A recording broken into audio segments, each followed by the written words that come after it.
Hey guys! So today we're going to talk a little bit about market value, and specifically we're going to talk about your market value as a programmer. So let's get into it.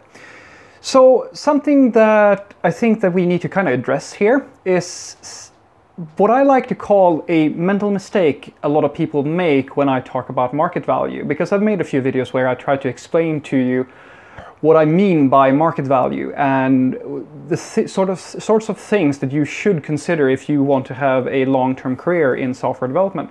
Now, I'm not in any way trying to say that you have to structure your entire life around being a software developer, because that's not what it's about.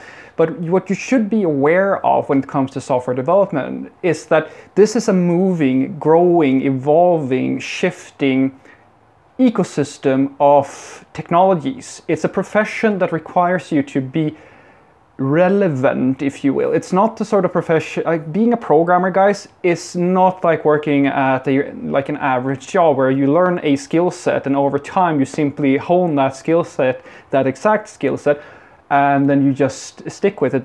That's very rare. It's very rare that that's the case for software development. But something that a lot of people then go and think is that your relevancy as a software developer has to do with your ability to work with certain tools. That in the amount of tools that you know, the technologies that you have on your CV is the thing that's going to determine whether or not you have a market value. And I'm kind of here to address that a little bit, because I think that's a mental mistake. And what I want to say here is that, guys, the tools that you know have a certain amount of relevancy, but there are more important things for you to consider when it comes to maintaining your market value. Now let me explain this. So when I say market value, I mean, in other words, how long and how likely are you to get a steady job? How attractive are you for recruiters and companies and all that good stuff? Because the thing is, there are certain things that factor in when an employer is looking for a programmer or a recruiter is looking for a programmer. Now, the obvious things are, of course, okay, how long have you been in the industry?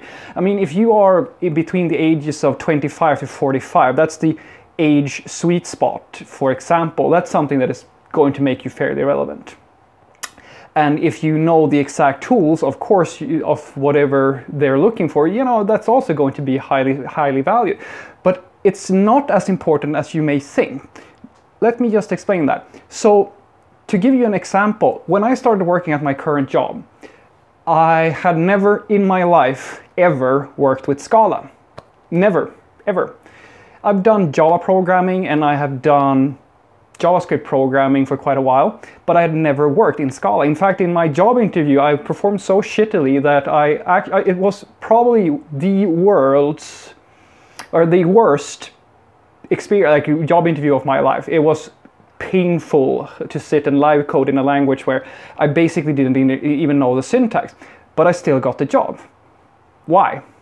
What, like, how could that possibly happen? Well, let me explain. You see, the idea that you have to know every single tool, that the amount of tools that you have under your belt is the determining factor, is absolutely false. Because what's important is that you have enough relevancy and enough work experience and you know how to work as a software developer.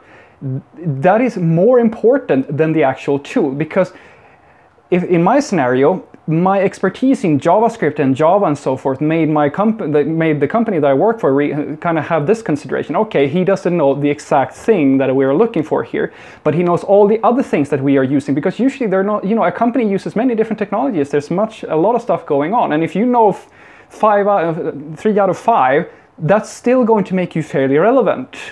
If you work your entire life in C# and somebody comes and talks to you about a Java position, are you not going to apply for that? Well, I would say that you're pretty compatible with that position, because you have enough relevancy or enough market value, you have experience in other areas that can translate into whatever it is that the company is looking for.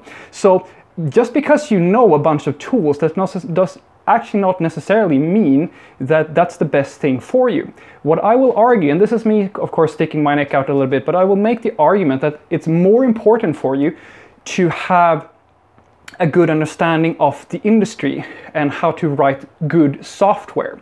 Now, what do I mean by that? Isn't it the same thing? No, it's not the same thing. Just because you know how to work in PHP and Python and in Ruby doesn't mean that you write good code. You can write really crappy, shitty code, and a lot of people do in every language. And that's the thing that companies will dismiss you based on. If you have, some companies need you to have the exact skills that they put on their job requirement, but most of them will want to talk to you just if you have relevant experience and you are what I call a professional. You know how to write software at a professional scale. They do not want to talk to you if you only know how, you know a bunch of tools, but you don't know anything about software development, because it's not the same thing. So what I will warn you about, and this is me being, it's just me sharing some experience on this.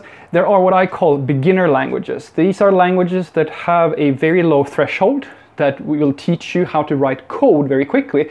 But unfortunately, they lack the culture of real professional grade software development around them. So what happens is that the market gets inflated with all of these programmers who know how to write some, say, PHP or JavaScript or Ruby or something of that nature.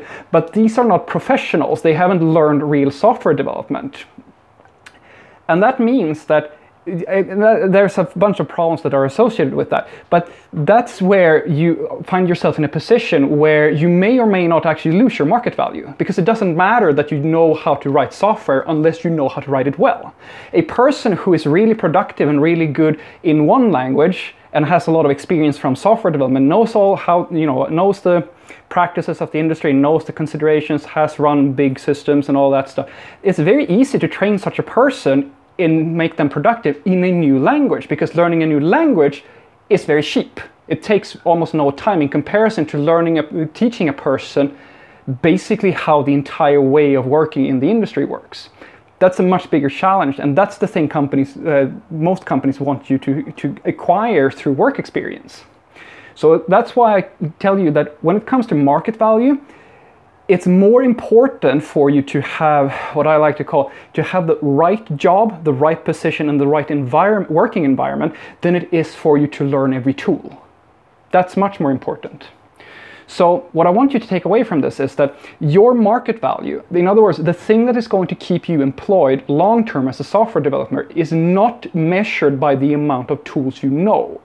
It is measured by how well you can write software with the tools that you are given. You don't have to know every tool, you just have to be a good software developer, because a good software developer can learn a new tool and write good, clean code in any language. A shitty software developer, doesn't matter how many tools they know, because they will always produce legacy and problems for the company. That's what companies want to avoid. So that's what I want to end on, guys. I want you to know that just because you don't know every single tool, don't sweat that so much. It's more important for you to focus on how to write good, sustainable software in a professional capacity. And unfortunately, some language, or it kind of depends, some languages have a culture, as I said, that circulates very closely and is very closely tied into professional grade software development. A few examples of this is C# and Java. These languages are very adjacent to the sort of large-scale professional grade software development that is happening in the industry, while languages such as JavaScript and PHP are often very distant. There's a lot, like the differences in like software developer skill and like familiarity with professional grade software development can vary by a lot in those languages. It's not the language's fault, it's the culture around the language and how people commonly use the language. So that's why I keep telling you that in order for you to have a high and good market value, you should consider learning, say, a language like Java or C# and so forth, not because the language itself is important, but because the culture and all the adjacent things that are associated with that language is very on par with how professional grade software development works at large scale. And that's the thing that is important. Learning how the industry works and how you write software for big projects and how you work as a professional software developer. That's at least what I believe. Have a great day.